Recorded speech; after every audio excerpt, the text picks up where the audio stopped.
Avant de visiter les 3 lieux emblématiques de la ville et de tester le marché de nuit local, on s'est arrêté vite fait pour manger. Bien sûr, mon micro a planté pour ne pas changer. Alors j'avais pris un riz à l'ananas, c'était vraiment super beau, et Martin lui avait pris des nouilles au bœuf. Et en dessert, il s'est pris une petite glace au 7-Eleven avant de reprendre la route pour notre premier stop, le cimetière de guerre de Kanchanaburi.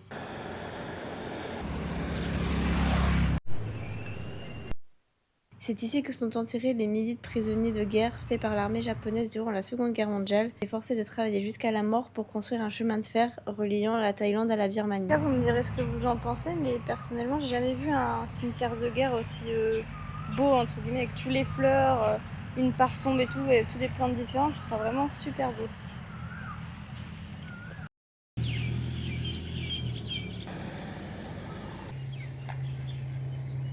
On se retrouve très chaudement, comme vous pouvez le constater via mon visage, dans un temple et non au pont de la rivière Kwai, parce que sur la route on a trouvé un temple chinois bouddhiste mais vraiment incroyable qui rend hommage à la déesse Guanyin, qui est une déesse chinoise très populaire en Chine, du courant bouddhiste Mahayana si je ne me trompe pas. C'est une déesse protectrice qui est très bienveillante et qui est vraiment là pour écouter les lamentations des hommes. De base, c'est une divinité masculine d'origine indienne et qui s'est transformée plus tard en arrivant en Chine contre une déesse féminine. Même si c'est la même divinité, ils ont du coup 2 représentations de sexes différentes. C'est super intéressant et je vais vous montrer ce temple, il est très très beau.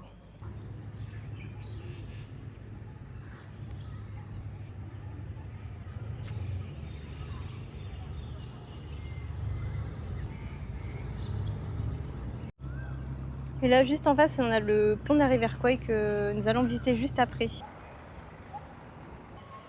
Et voici arrivé sur le pont de la rivière Kwai. Donc on peut marcher dessus, faire toute la longueur. Il y a des plateformes sur le côté comme sur celle où je me tiens.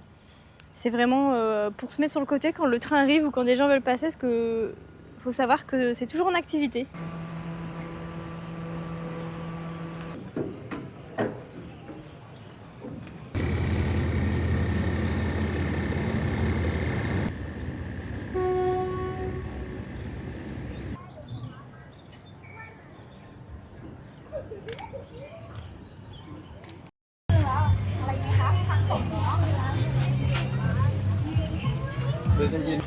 It was very good.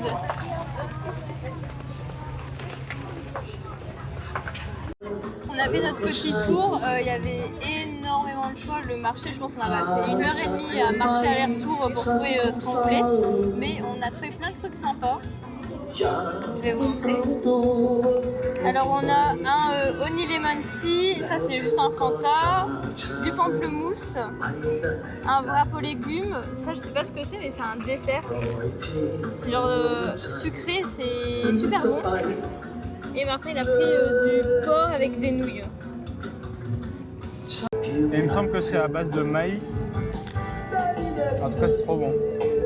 Je sais pas si vous verrez mais il y a genre plein de petites bulles dessus. Et ça a été frit mais genre nickel quoi. Moi ça me fait penser à de la pâte feuilletée avec un peu caramélisé. Ouais. Et je sais pas ce qu'ils mettent dessus, si c'est du miel, du sucre. Mais ça passe tout seul. C'est assez léger en vrai. C'est léger mais c'est méga gras. Hein.